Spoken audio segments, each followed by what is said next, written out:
The story begins with a scene of a dark, ominous forest where a woman is seen running in fear.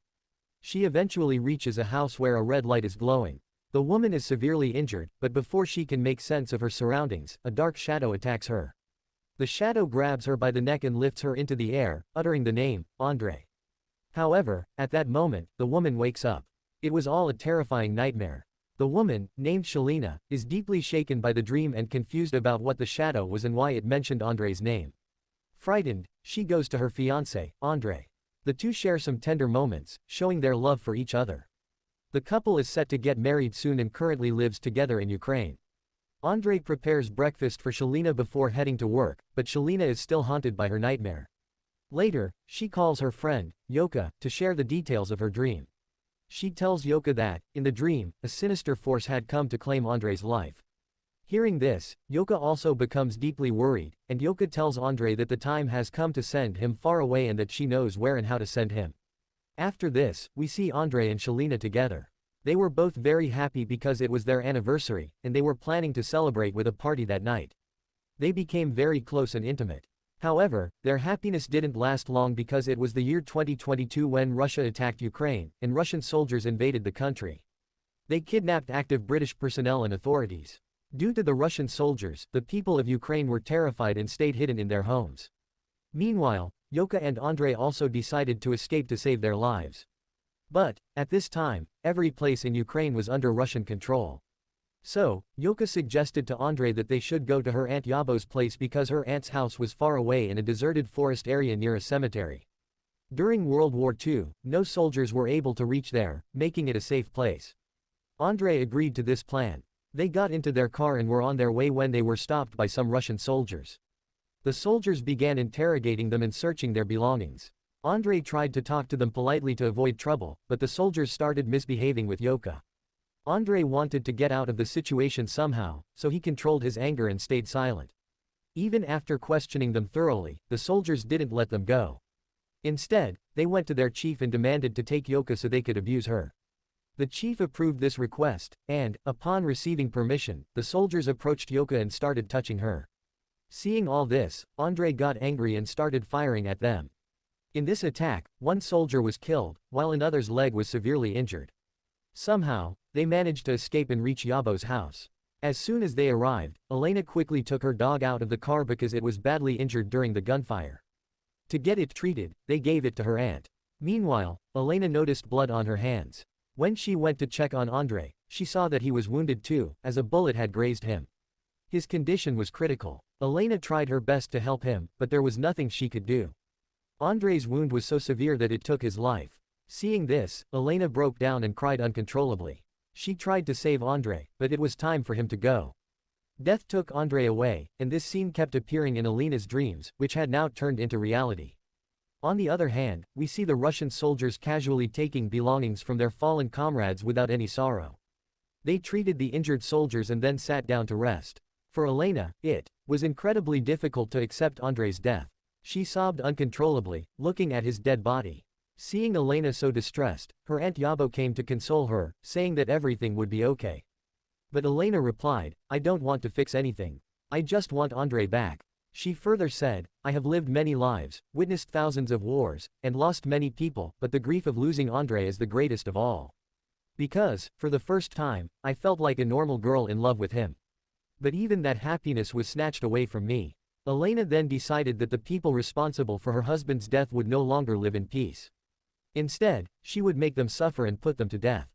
Saying this, Olena angrily ordered Andrei's body to be crated in leaves. After that, she picked up an axe and headed to a secret spot in the house. With the axe, Olena breaks through a wall and enters a hidden chamber filled with supernatural and black magic artifacts. Olena stands before a magical mirror and starts removing her clothes one by one. Here, we notice that tattoos are etched on both her wrists, but in the magical mirror, these tattoos appear as shackles. Olena cuts through these shackles, which were in the form of tattoos, freeing herself. Upon gaining her freedom, her body begins to change, and unique powers start coursing through her. With these newfound powers, Olena becomes incredibly powerful and dangerous.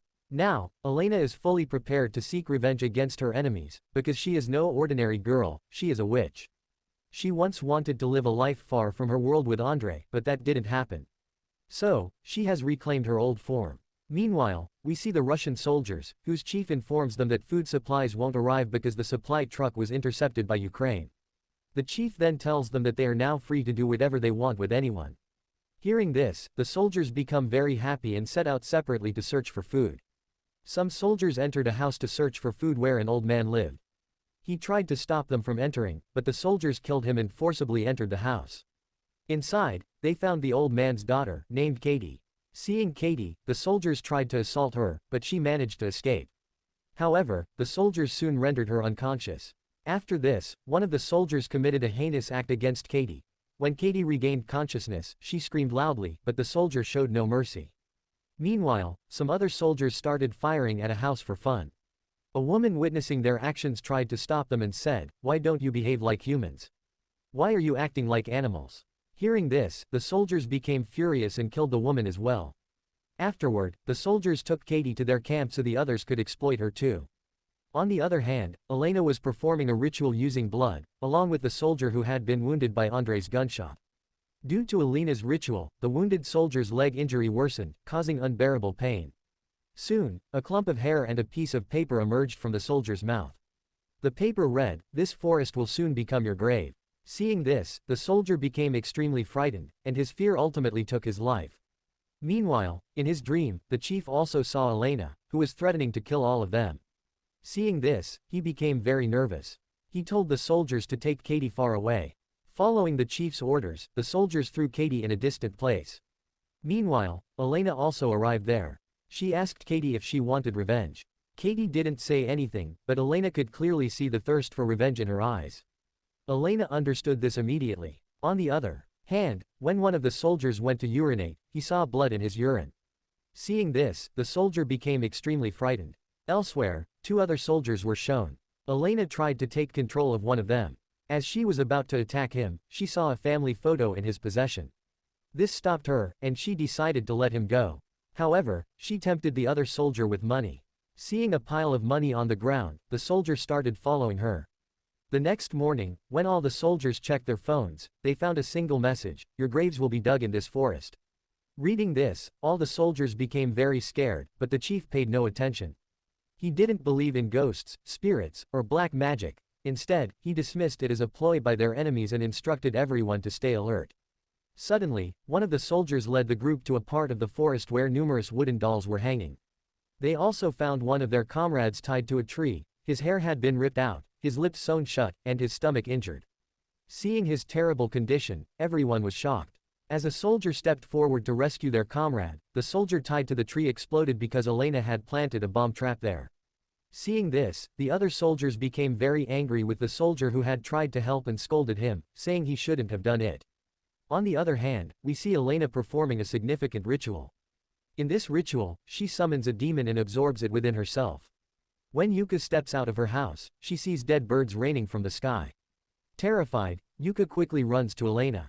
But upon seeing her performing the ritual, she realizes that things have gone too far. This was dangerous even for Olena. Yuka tries to convince her, saying that if she doesn't stop now, she will also have to face the consequences. Olena responds that she doesn't care about herself and is willing to go to any extent for her revenge. She adds that even if she dies, it won't matter to her. Yuka then tells her, "I was the one who gave you a new life by making you a witch, and now you're leaving me all alone like this." But Olena ignores her completely. Meanwhile, we see a soldier who finds a family photo of his wife and son covered in blood. This was Olena's doing. Through her ritual, she even had a plan to kill them. Seeing this, the soldier becomes terrified and requests the chief for permission to go to his family, but the chief refuses. Left with no choice, the soldier takes a tank and heads toward the city himself. However, on the way, Olena starts playing with his mind. Trapped in his own thoughts, the soldier accidentally runs over two of his comrades with the tank. Afterward, the other soldiers severely beat him. Despite his attempts to explain, they refuse to listen to him. On the other side, a bomb attack occurs at the camp, causing all the companions to get separated from each other. The soldier who had killed the innocent woman earlier also ends up in the jungle. There, he starts seeing the woman's bicycle and her ghost, which begins to terrify him. Trying to save his life, the soldier starts running, but suddenly the chief appears in front of him. The chief makes a mark on his forehead and says, "Your time to leave has come."